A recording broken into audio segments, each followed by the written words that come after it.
Livro, Surpreendidos pelo Poder do Espírito. Autor, Jack Deere. A chamada telefônica que mudou minha vida. Nas minhas mais indisciplinadas fantasias, eu jamais teria sonhado que uma simples chamada telefônica alteraria o curso de minha vida, e não somente a minha, mas também de numerosas pessoas ao meu redor. Antes daquela chamada, eu sabia para onde me estava dirigindo. Minha vida era ao mesmo tempo confortável e segura. Eu estava no controle e gostava dela daquele modo. A maior parte do tempo, eu percebia o que Deus estava fazendo. Mas, quando tornei a depositar o fone no gancho, naquele dia frio de janeiro de 1986, tudo mudou abruptamente. Eu já não sabia para onde ir nem o que Deus faria. Conforme as coisas aconteceram, minha vida nunca mais seria a mesma após aquela conversa telefônica. Eu nunca mais sentiria o consolo e a segurança de pensar que estava no controle de minha própria vida. Uma falsa segurança, hoje o sei, mas é bom viver sob o fantasma dessa ilusão. Caso eu soubesse da dor e do trauma que jaziam à minha frente, jamais teria pegado aquele telefone. Mas então teria acontecido conforme as palavras de um cântico popular interiorano, eu teria perdido a dança, e isso constituiria uma dor maior ainda. Eu era o mais improvável candidato do mundo à brincadeira que Deus estava prestes a fazer comigo. Eu estava completando meu 10º ano como professor no departamento de Antigo Testamento do Seminário Teológico de Dallas e o 7º como pastor em uma igreja bíblica que eu ajudara a começar, em Fort Worth. No outono anterior, eu retornara com minha família de uma ausência de ano inteiro para estudar na Alemanha. Tinha sido um ano maravilhoso, e eu estava animado pelo retorno ao ensino e aos meus deveres pastorais. Minha principal paixão consistia em ensinar e pregar a palavra de Deus. Eu acreditava que a coisa mais importante na vida era estudar a palavra de Deus e que a maioria de nossas necessidades, ou, pelo menos, a mais importante, poderia ser satisfeita por meio do estudo das Escrituras. Se tal necessidade não pudesse ser satisfeita desse modo, então estaríamos em dificuldades, pois eu havia abraçado um sistema teológico que não deixava muito espaço para Deus nos ajudar. O Deus no qual eu acreditava e a respeito do qual ensinava não estaria tão envolvido em nossas vidas como fora nas vidas dos crentes do Novo Testamento. Na ocasião, isso não me preocupava muito, porque eu pensava que ele mesmo preferia as coisas dessa maneira. Acreditava que ele fizera as mudanças. Para dizer a verdade, imaginava que Deus respondia a orações, mas somente a certos tipos de oração. Exemplificando, eu estava convencido de que Deus não concedia mais os dons miraculosos do Espírito, não havia necessidade deles. Agora tínhamos a Bíblia completa. Naturalmente, Deus algumas vezes fazia milagres. Afinal, Ele é Deus e pode fazer qualquer coisa que desejar. Simplesmente, Ele não fazia as coisas com tanta frequência. De fato, as fazia tão raramente que, durante todos os meus anos como crente, eu não poderia apontar um único milagre de cura confiadamente resultante do poder de Deus.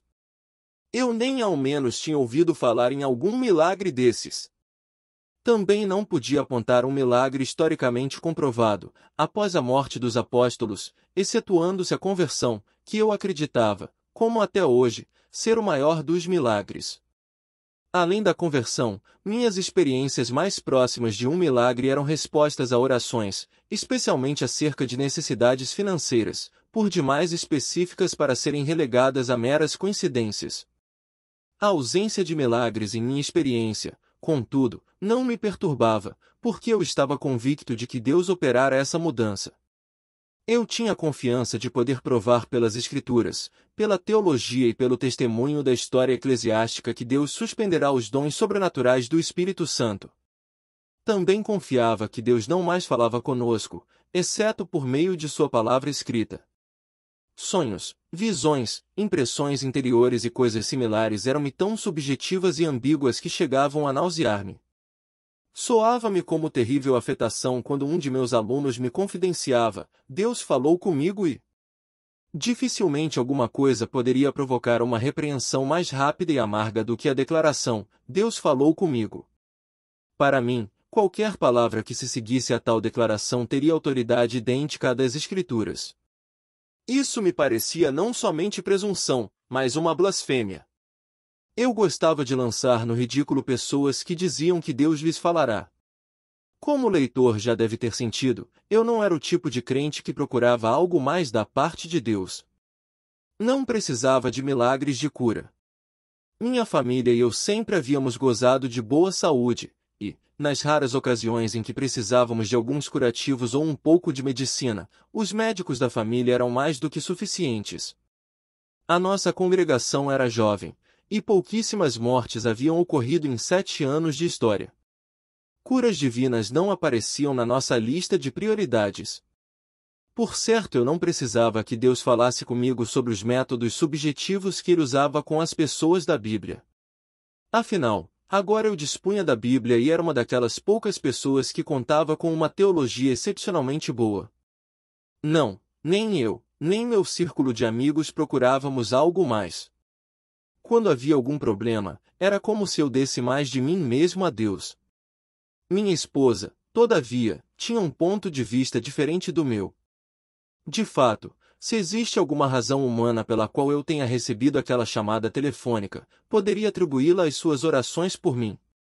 Lees é uma dessas poucas pessoas que vivem a vida cristã, em vez de falar sobre ela. Ela preferia passar 1 hora orando por alguém a repreendê-lo por 2 minutos por causa de algum pecado. Embora não dissesse, ela sentia que me faltava ainda alguma coisa da parte de Deus. Durante o ano em que vivemos na Alemanha, 1984-85, ela costumava fazer passeios de cerca de 2 horas, todas as tardes, nas colinas da Floresta Negra. Quando eu lhe perguntava sobre seus passeios, ela me dizia que estava orando. Nunca lhe perguntei pelo que estava orando, e ela nunca me disse nada, mas a verdade é que orava por mim. No decurso dos anos, ela tinha visto minha paixão por Deus ressecar-se lentamente, como os reservatórios do sul da Califórnia durante a seca. Eu não tinha consciência de estar perdendo a paixão por Deus. Pensava apenas que tinha crescido. Mas ela temia que eu tivesse tornado complacente e satisfeito comigo mesmo. Via minhas atitudes como se um inimigo de Deus estivesse chamando a nossa vida. Sempre vou acreditar que foram as orações de Leesa que levaram Deus a fazer com que um homem, do outro lado do país, pegasse um telefone e chamasse o meu número. Nos fins do outono de 1985, a liderança de minha igreja resolveu que teríamos uma conferência bíblica de primavera. Após uma reunião, o presidente da junta de anciãos me perguntou quem eu gostaria que fosse o orador da conferência. Sem hesitação, respondi que gostaria de convidar o Dr. John White, psiquiatra britânico e escritor evangélico. Minha esposa e eu havíamos lido os 15 livros que ele escreveu. Era meu escritor popular favorito, e eu estava absolutamente certo de que ele faria um maravilhoso trabalho. Sabia, por meio de seus escritos, que ele tinha a palavra de Deus em elevada estima, sendo um homem inteligente, com muita experiência nas áreas práticas da vida cristã. E eu havia descoberto excelentes indícios de que ele era também um dispensacionalista. De fato, havia algo dos irmãos de Plymouth em sua formação. Vínhamos usando seus livros havia anos em nossa escola dominical. O presidente da junta de anciãos concordou imediatamente com a minha sugestão. No dia seguinte, contatamos por telefone o editor do Dr. White, para descobrir como trazê-lo à nossa igreja. O editor disse-nos que o mais provável seria o Dr. White não aceitar nosso convite, porque sua agenda estava repleta pelos 18 meses seguintes. Nossa única chance seria pedir-lhe para falar de algum assunto sobre o qual estivesse escrevendo, visto que ele não gostava de falar de coisas que já havia escrito. O editor deu-nos algumas dicas para nos aproximarmos do Dr. White, mas não um grande encorajamento. Nosso presidente enviou-lhe um convite por meio do editor, mas logo recebeu uma polida carta do Dr. White recusando o convite. Por alguma razão, eu ainda não estava preparado para desistir. Escrevi ao Dr. White uma carta pessoal, rogando-lhe que viesse. Poucos dias após ter escrito a carta, recebi a chamada telefônica que alterou a direção de minha vida e de meu ministério. A chamada foi do Dr. White. Fiquei chocado pelo fato de ele ter me ligado, e mais chocado ainda por ter sido tão rapidamente. Ele disse: "Alô, Jack, é o John White. Quero agradecer-lhe por ter me convidado para sua conferência bíblica de primavera. Acredito que seria capaz de trabalhar nessa conferência. Sobre o que você gostaria que eu falasse?" Armado com as informações do editor, repliquei: não sei. Que tal alguma coisa sobre a qual você esteja escrevendo ou pesquisando atualmente? Bem, estou trabalhando em um livro sobre o reino de Deus. Que tal lhe parece? Isso é maravilhoso! Gostamos do reino de Deus aqui. Então pensei, ótimo. Teremos uma conferência profética, diferentes pontos de vista sobre o milênio ou variados conceitos do reino em diferentes campos teológicos. Acrescentei: ora, você e eu sabemos o que é o reino de Deus, mas terei de dar um relatório aos anciãos sobre as conferências que você pretende dar sobre o reino. Gostaríamos de ter 4 conferências para o fim da semana. Como você gostaria de dividi-las? Ele replicou: quando penso sobre o reino de Deus, penso acima de tudo sobre a autoridade de Cristo. Se você quer que eu dê 4 preleções, penso que gostaria de oferecer algo assim. A primeira seria a autoridade de Cristo sobre as tentações. Certo, respondi. A segunda, a autoridade de Cristo sobre o pecado. Bom. A terceira, a autoridade de Cristo sobre os demônios. Pensei, demônios? Bem, penso que devem existir demônios em algum lugar. Certamente havia muitos deles no primeiro século. Para onde eles teriam ido depois disso? E acredito que, se ainda houver demônios soltos, Cristo deve ter autoridade sobre eles. Essa seria uma preleção interessante, ainda que não revestida de muita relevância prática. Concordei. Bem, por certo, ok. E a quarta preleção seria a autoridade de Cristo sobre as doenças, finalizou. Doenças, exclamei, procurando restringir a tensão em minha voz. Certamente eu o tinha compreendido mal. Você não disse doença, disse. Sim, foi isso que eu disse. Você não está falando sobre curas, está? Quase cuspi fora a palavra curas. Eu tinha desdém por qualquer coisa que tivesse a ver com curas. Bem, sim. Estou. Quase não pude acreditar em meus ouvidos. Até alguns momentos, eu estava certo de que o Dr. White era uma pessoa sã, de sólida formação teológica, um homem inteligente. Mas agora estava falando sobre curas. Ele é psiquiatra, raciocinei. Talvez curas se refiram a alguma espécie de psicoterapia. Por conseguinte, indaguei, você não está falando sobre curas físicas, está? Bem, não estaria me limitando a curas físicas, explicou-me, mas incluindo curas físicas. Você deve estar brincando. Certamente você sabe que Deus não está mais curando e que os dons miraculosos do Espírito passaram quando o último dos apóstolos morreu. Por certo você sabe disso, não é? Eu jamais havia encontrado uma pessoa a quem eu considerasse inteligente que não soubesse disso. O Dr. White não me deu resposta. Pensei, bem, talvez ele seja um tanto fraco nessa área. Afinal, não é um teólogo treinado, apenas um psiquiatra. Tomei o silêncio dele como uma espera para que eu provasse pela Bíblia minha afirmação. Portanto, disse-lhe, sabemos que o dom de curar passou porque, ao olharmos para o ministério dos apóstolos, vemos que eles curavam completa e instantaneamente, de modo irreversível, e que todos aqueles por quem oravam eram curados. Não vemos mais esse tipo de cura hoje, mesmo em movimentos ou grupos que reivindicam possuir poderes de cura. Bem pelo contrário, o que vemos nesses grupos são curas graduais, parciais, que algumas vezes não ocorrem, muitas pessoas nunca são curadas. Sabemos, portanto, que o tipo de cura que acontece hoje não é o mesmo da Bíblia. Você acha que toda instância em que os apóstolos oraram por alguém ficou registrada nas Escrituras? Perguntou o Dr. White. Pensei por alguns momentos e respondi, naturalmente que não. Temos apenas uma pequena fração do ministério deles e do ministério de Jesus registrada nas páginas do Novo Testamento. Então, não é possível que tenham orado por alguém, e esse alguém não tenha sido curado, e que isso apenas não esteja registrado nas Escrituras. Tive de concordar, porque a Bíblia não registra todas as vezes em que os apóstolos oraram por pessoas. E é possível que em algumas oportunidades elas não tenham sido curadas. O Dr. White acabará de apanhar-me num erro de interpretação. Eu havia usado um argumento baseado no silêncio.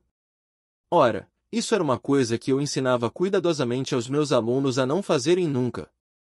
Quando o assunto dos dons do Espírito vinha à tona, por exemplo, um dos estudantes poderia dizer: "Você não precisa falar em línguas para ser um homem espiritual, porque Cristo nunca falou em línguas."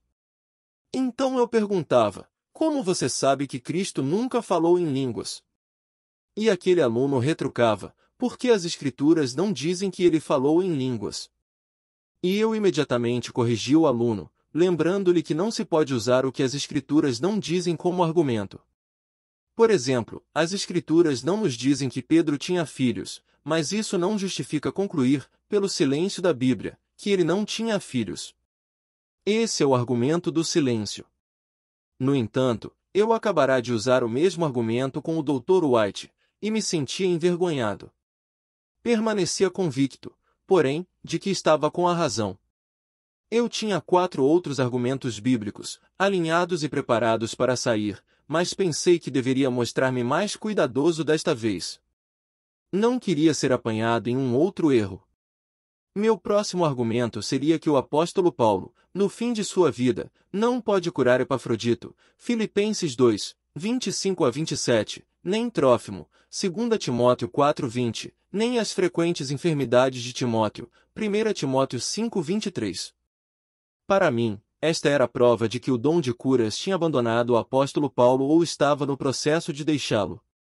Mas pensei, o que eu responderia a esse argumento se eu tomasse a posição do Dr. White? Simplesmente diria que esses 3 incidentes provam que nem todos por quem os apóstolos oravam eram curados. Isso me atingiu como um tiro de Magnum 44. Minha segunda prova não provava coisa alguma. E, quando examinei os 3 argumentos que ainda tinha para usar, descobri que havia neles algo de errado.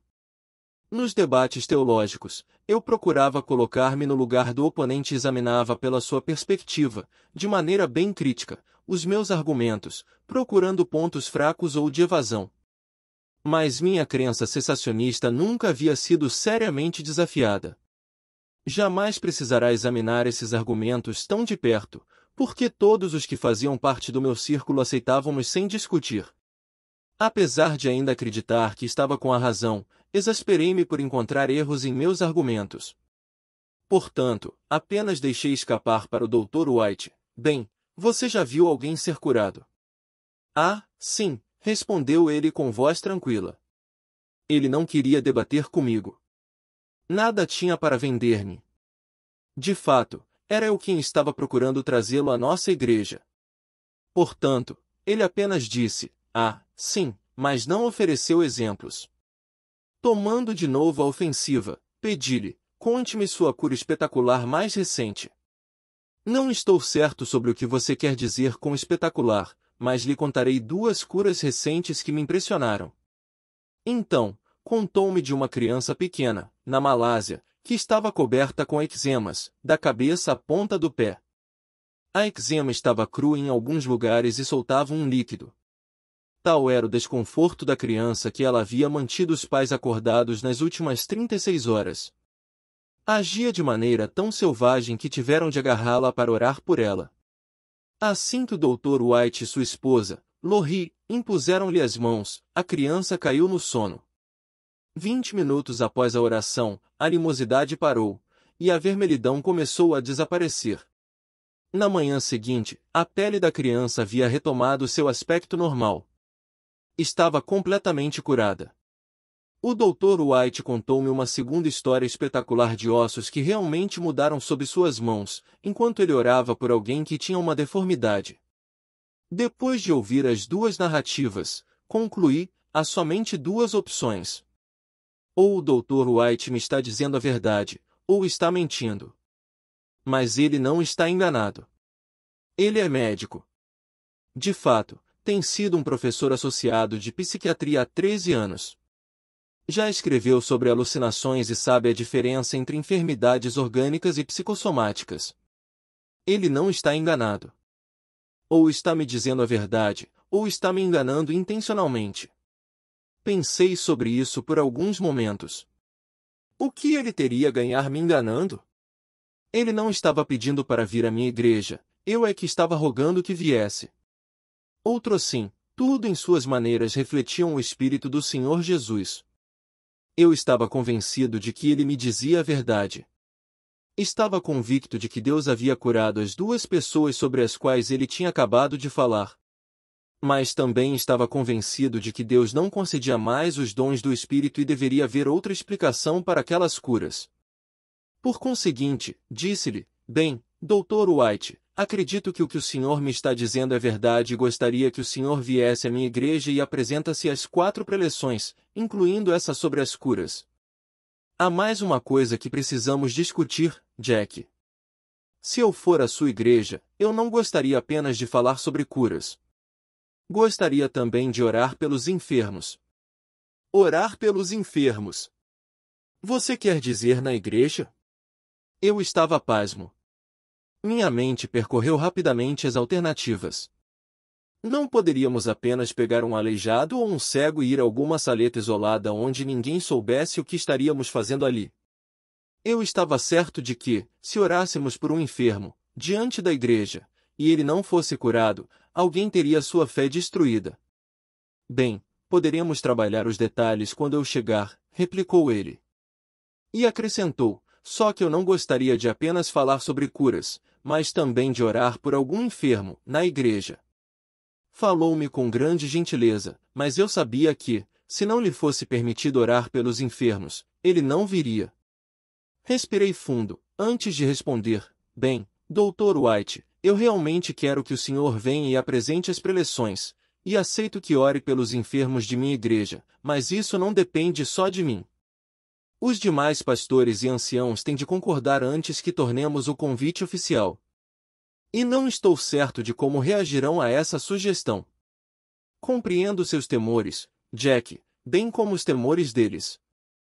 Se você quiser retirar o convite, não me sentirei ofendido. Apenas tomarei tudo como a vontade do Senhor. Despedimo-nos, e dali fui diretamente para a reunião dos anciãos. Anunciei aos anciãos e pastores que tinha boas e más notícias. As boas eram que o Dr. John White havia reconsiderado nosso convite para as conferências bíblicas da primavera e decidirá aceitá-lo. Todos ficaram satisfeitos. E quais são as mais novas? Quiseram saber. Ele quer dar algumas conferências sobre curas e orar pelos enfermos, em nossa igreja. O senhor está brincando. Foi o que respondi a ele. Nas 2 horas seguintes, discutimos se era mesmo aconselhável trazer o Dr. White para nossa conferência. Ao término do debate, quando cada um já dera sua opinião, um dos homens declarou, essa conferência pode dividir a nossa igreja. Minha palavra final sobre o assunto foi, penso que devemos ter essa conferência, mesmo que venha dividir a igreja. Olhemos a questão por este prisma, iniciamos esta igreja com apenas um punhado de gente. Se nossa igreja dividir-se, suponho que poderemos começar outra com apenas um punhado de gente, se for necessário. Conforme as coisas ocorreram, Deus usou até mesmo minha aparente insensibilidade para realizar seu propósito. A conversa com o Dr. White e a reunião subsequente com os anciãos tiveram lugar em janeiro de 1986. Decidimos unanimemente convidar o Dr. White e confirmar a conferência para abril, embora estivéssemos certos de que os dons miraculosos do Espírito Santo já houvessem cessado. Passei boa parte do tempo, de janeiro a abril daquele ano, estudando as Escrituras, a fim de descobrir o que elas dizem sobre curas e dons do Espírito. Na primeira vez em que estudará o assunto, não o fizera de mente aberta e franca. Homens piedosos e brilhantes haviam-me dito que a Bíblia ensina que os dons do Espírito cessaram com a morte do último dos apóstolos, e que Deus só fala por meio de sua palavra escrita hoje em dia. Disseram-me que Deus não está mais curando e levaram-me a crer nas curas como algo raro, não mais um aspecto significativo do ministério da Igreja.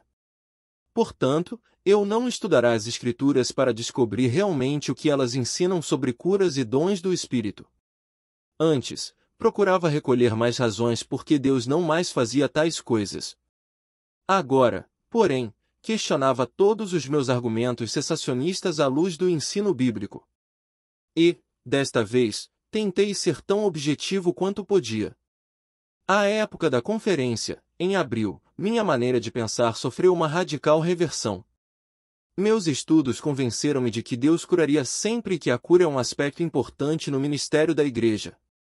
E fiquei convencido de que a Bíblia não ensina que os dons do Espírito já passaram. Nenhum dos argumentos cessacionistas continuava tendo o poder de convencer-me. Eu ainda não sabia se os dons do Espírito eram válidos para o dia de hoje, mas estava certo de que não podia usar as Escrituras para provar que haviam cessado. Também comecei a crer que Deus pode falar a parte das Escrituras, embora nunca em contradição a elas. Tais descobertas provocaram um cataclisma em meu entendimento. Mas minha maneira de pensar não mudará por eu ter visto um milagre ou por ter ouvido Deus falar de maneira sobrenatural. Eu não tivera tais experiências. Jamais tivera sonhos, ou visões, ou transes, ou qualquer outra experiência que pudesse identificar como sobrenatural, além da minha experiência de conversão. A mudança em minha maneira de pensar não resultara de qualquer experiência ou fenômeno sobrenatural. Antes, resultara de um paciente e intenso estudo das Escrituras. Quase contra a minha vontade, passei a acreditar que Deus cura e fala hoje em dia. Eu ainda guardava uma significativa repulsa ao dom de línguas. Mesmo que esse dom fosse para hoje, eu não queria ter nada a ver com ele. Não queria participar do que eu considerava um abuso dos movimentos pentecostal e carismático. Portanto, senti-me crendo em coisas com a minha mente, sem que em meu coração tivesse muita certeza se as queria em minha vida ou na minha igreja. Entretanto, sabia que, se as Escrituras ensinam que as curas e o falar de Deus fora da Bíblia são fenômenos significativos para a igreja, então tínhamos de segui-los, mesmo que não os desejássemos. Essas eram as minhas conclusões quando chegou o mês de abril. Nossa conferência estava prestes a começar. Surpreendido pelo Espírito Santo. Enquanto me dirigia ao aeroporto para buscar o Dr. White, sentia-me tenso pela expectativa. Os meses que eu passara estudando as Escrituras tinham me dado uma nova perspectiva para o poder de Deus, e eu sentia que estava prestes a embarcar em um novo estágio de minha vida cristã. Por causa de uma desinformação sobre o voo do Dr. White, foi-me preciso quase 1h30 para encontrá-lo. Finalmente, eu o vi na calçada em frente aos terminais. Após um pequeno trajeto de carro e uma agradável conversa, chegamos à igreja. O santuário estava cheio até a sua capacidade. Eu me senti agradecido pelo grande número de pessoas presentes, mas também estava ligeiramente apreensivo. Eu bem sabia que as pessoas corresponderiam positivamente às conferências do Dr. White, mas temia sobre sua palestra e demonstração de curas. As primeiras 3 sessões ocorreram conforme o esperado. Mas, no sábado à tarde, o Dr. White apresentou a sua última preleção, a respeito da autoridade de Cristo sobre as enfermidades. Havia aproximadamente 300 pessoas na plateia. Após um tempo de perguntas, no final de sua preleção, ele convidou as pessoas a virem à frente para orar pelas suas necessidades espirituais e físicas. Pensei que 1 ou 2 pessoas fossem corresponder. Em vez disso, aproximadamente 1/3 do auditório literalmente correu para a frente. Alguns pastores e anciãos também desceram para ajudar o Dr. White a orar por aquela gente. Eu não podia acreditar no que via. Pessoas que eu conhecia bem, que pareciam tão no controle de suas vidas, estavam de joelhos, clamando e pedindo orações. Lembro-me de uma mulher rica confessando que não se sentia amada por ninguém, exceto por seu marido. Ela pedia que o Senhor removesse aquela barreira que sentia em redor dela. Lembro-me de um outro homem muito forte, de joelhos, confessando que estava consumido de inveja por causa do sucesso de um de seus amigos e por causa de seu próprio insucesso. Até parecia que todas as pessoas ao meu redor estavam sofrendo. Eu estava perplexo e meio repugnado. Minha primeira reação foi taxar aquilo tudo de emocionalismo. Mas o emocionalismo é sempre despertado por alguma forma de manipulação. Nesse caso, tínhamos ouvido apenas uma preleção sobre curas bem pouco emocionante, seguida por uma sessão bastante acalorada de perguntas e respostas, durante a qual alguns de meus amigos tinham dito coisas muito pouco efusivas ao Dr. White, que, a propósito, em momento algum perdeu o autocontrole ou respondeu de modo brutal. E, ao encerrar a sessão, o Dr. White fizera um convite bastante realista, sem qualquer música ou apelo emocional, a qualquer um que quisesse oração. Como explicar as lágrimas, as confissões e a honestidade quase chocantes que estavam acontecendo à minha frente? Tivesse sido eu um melhor estudante da história do reavivamento, teria compreendido que aquele fenômeno já havia ocorrido em inúmeras ocasiões durante períodos de reavivamento, em que o Espírito Santo fora derramado sobre alguma igreja ou cidade. Eu não sabia, mas o Espírito Santo fora derramado sobre a minha igreja. Era como se o próprio Deus tivesse tirado a rolha da garrafa, dando ao povo permissão para exprimir toda a dor que estava guardada lá dentro por tão longo tempo.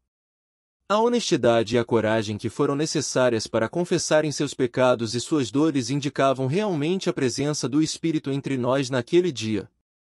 Eu não tinha certeza de quanto gostava de tudo aquilo, mas o pior ainda estava por vir. Uma senhora muito distinta e inteligente, que eu conhecia havia muito tempo, viera me procurar depois do culto, pedindo que eu e outro ancião orássemos por ela. Era uma mulher bem educada, criada nos mesmos moldes tradicionalistas que eu. Tinha um notável coração para Deus, passava horas em oração e era uma excelente mestra da Bíblia. No entanto, por muitos anos sofrerá temores e depressão. A raiz de seu problema era um forte desejo pela aprovação alheia. Quase que se podia chamar de concupiscência pela aprovação humana. Ela não tinha um desejo pelo humano, mas seu desejo pela aprovação estava controlando a sua vida. Gostariam de orar por mim, pediu ela. O ancião e eu começamos a orar, e absolutamente nada sucedeu, nós três sabíamos. Ela agradeceu e se afastou. Voltei-me para orar por algumas outras pessoas, mais ou menos com os mesmos resultados. Alguns minutos mais tarde, notei que ela estava na fila para falar com o Dr. White. Encaminhei-me na sua direção quando ela começava a contar sua história a ele. Visto que eu não tivera muito sucesso ao orar pelas pessoas, pensei que deveria ouvir o Dr. White orar por ela, para ver se aprendia alguma coisa. Muito bem, vamos orar por você, então, disse ele à minha amiga. Quando ela inclinou a cabeça, era mais como se a estivesse abaixando, envergonhada. O desespero parecia estar ao redor dela, alimentando a sua dor. Como um pai gentil, o Dr. White pôs a mão sobre o queixo dela e levantou-lhe a cabeça. Olhe para cima, disse ele, você não precisa mais fazer isso. Você é uma filha do rei. Fiquei paralisado diante da cena. Pensei, esse é um toque excelente. Tenho que relembrar-me dessas palavras, olhe para cima, você é uma filha do rei. Por esse tempo, eu ainda supunha que técnicas e fórmulas eram as chaves para a cura. Misericordiosamente, eu logo estaria livre dessa ideia.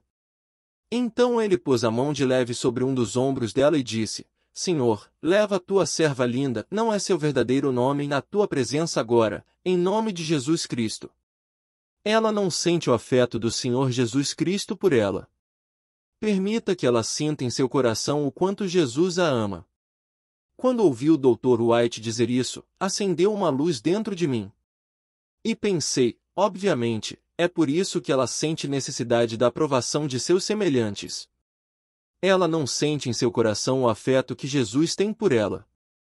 Se ela realmente se sentisse amada por Deus, a aprovação de outras pessoas não lhe seria tão importante. Então o Dr. White orou, se existem quaisquer trevas que estejam manipulando essa dor, oro para que tu as desfaças agora. Quando ele disse aquelas palavras, a cabeça de Linda começou a subir e a descer, e ela começou a lamuriar-se. Ela não podia parar. Eu nunca tinha visto nada como aquilo. Era como se aqueles sons tivessem vida própria. Ela parecia ter perdido a consciência, ou pelo menos o controle do corpo. Senti uma presença atormentadora em torno dela. Os que estavam no auditório ficaram chocados diante do que estava sucedendo. Eu nunca tinha visto um demônio, mas estava convencido de que estava olhando para a obra de um deles naquele momento. Em nome de Jesus, eu te ordeno que a deixes em paz agora, disse simplesmente o Dr. White. E tudo parou prontamente. Ele não permitiria que o demônio a humilhasse diante de toda aquela gente. Mais tarde, minha amiga recebeu oração em particular, a fim de que o espírito maligno se afastasse definitivamente. Atualmente, Linda ministra poderosamente no ensino e na cura. Por que eu estava tão certo de que acabará de presenciar um espírito mau em ação? Por que aquela mulher nunca agiria daquele modo em público nem faria coisas tão embaraçosas? Ela não tinha formação carismática. Não havia a mínima possibilidade de ser aquela uma conduta aprendida. Posteriormente, ela me disse que uma força tinha subido e agarrado, e que ela se sentirá impotente.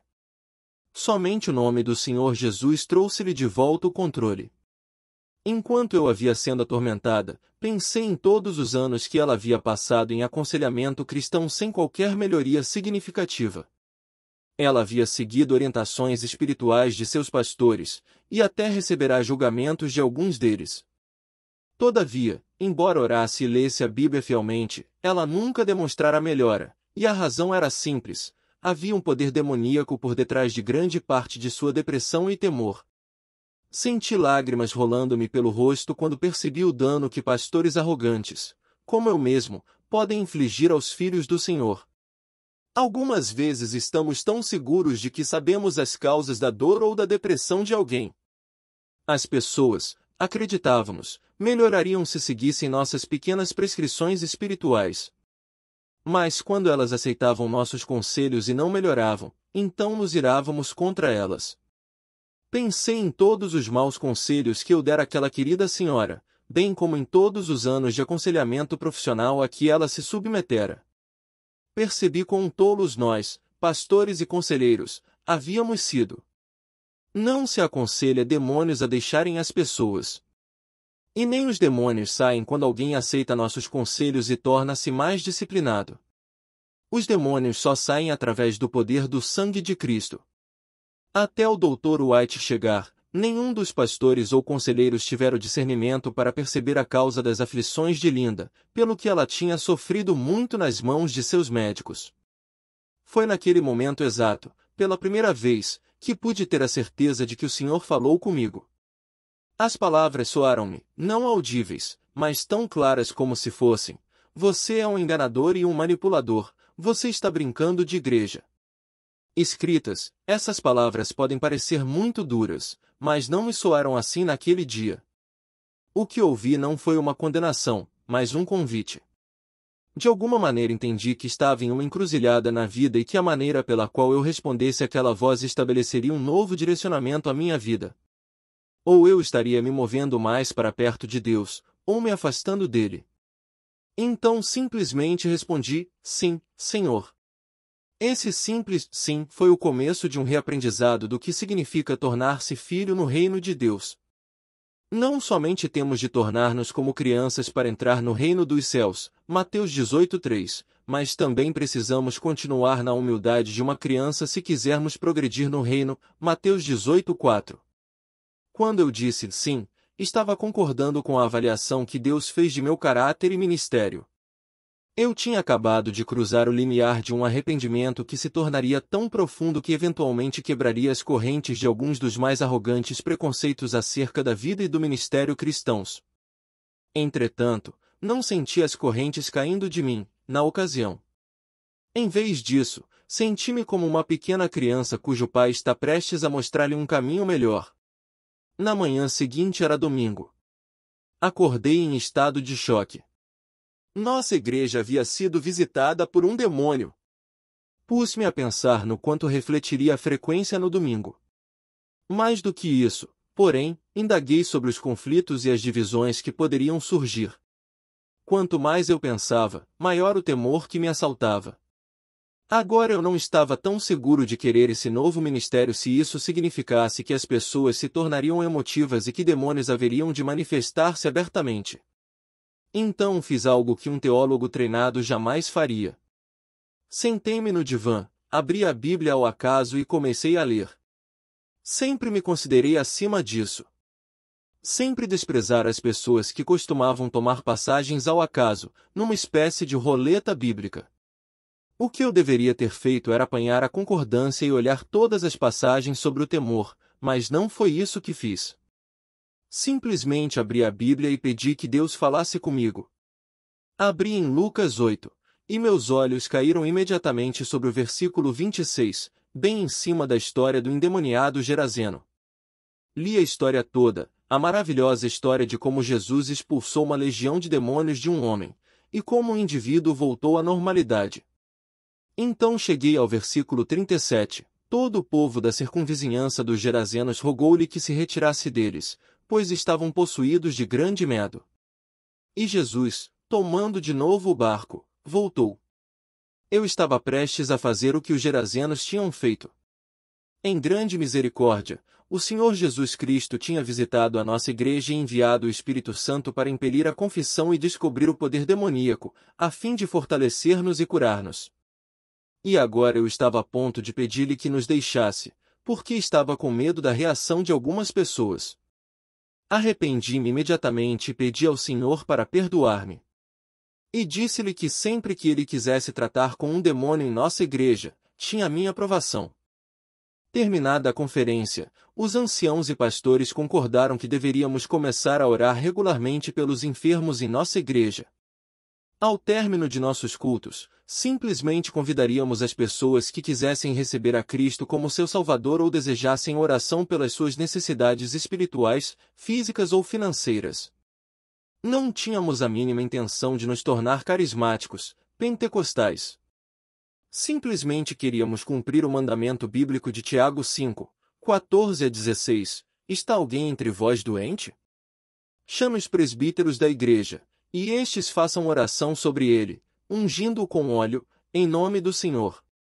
E a oração da fé salvará o enfermo, e o Senhor o levantará. Se houver cometido pecados, ser-lhe-ão perdoados. Confessai, pois, os vossos pecados uns aos outros, e orai uns pelos outros, para serdes curados. Muito pode, por sua eficácia, a súplica do justo. Avisamos a igreja que doravante estaríamos aplicando essa passagem em nossos cultos e nas reuniões de aconselhamento.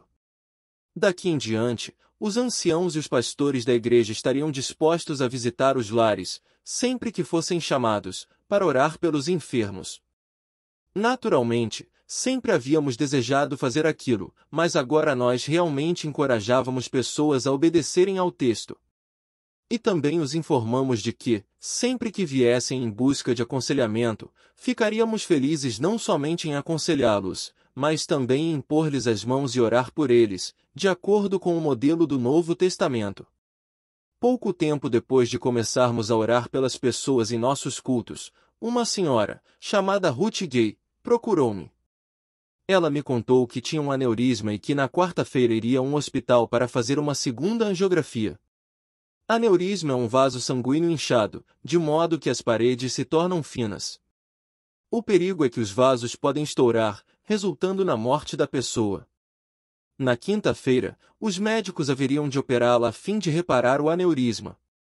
Ela perguntou se poderíamos ir à sua casa, na segunda-feira à noite, a fim de orarmos por ela. Nesse dia, Leesa, Joyce Seltzer, esposa de John Seltzer, um de nossos pastores, e eu fomos à casa de Ruth. Ela vivia sozinha, tinha se separado do resto da família. Sentia-se solitária, deprimida e assustada diante da iminente cirurgia. Ao entrar em sua casa, pudemos sentir a melancolia que a cercava. Conversamos um pouco com Ruth, e então colocamos as mãos sobre a cabeça dela, pedindo ao Senhor que lhe tirasse o aneurisma. Oramos calmamente, pedindo por aquela cura específica. Não repreendemos demônios nem gritamos, nem agimos impelidos por qualquer excitação religiosa. Pedimos simplesmente que o Senhor tocasse naquele vaso sanguíneo e tirasse o aneurisma. Nenhum de nós ouviu o Senhor falar diretamente naquela noite, nem vimos quaisquer manifestações sobrenaturais. Mas, ao sair da casa, todos tínhamos a sensação de que o Senhor havia curado Ruth. Não dissemos a ela, mas havíamos sentido a presença de Deus ali. E, na quarta-feira pela manhã, recebi uma chamada telefônica de Ruth. Ela acabará de fazer sua segunda angiografia. Sua voz estava tão fraca que eu quase não podia ouvi-la. Ela disse: Jack, eu fui curada. O quê? Eu fui curada. Você está brincando. Não, é verdade. O aneurisma desapareceu. O que disse o seu médico? Ele disse que eu tinha sido curada. Uma enfermeira veio me ver esta manhã e me disse que foi um milagre. Você perguntou ao médico como ele poderia explicar isso? Ele não tem qualquer explicação. Disse-me que aneurismas não desaparecem voluntariamente.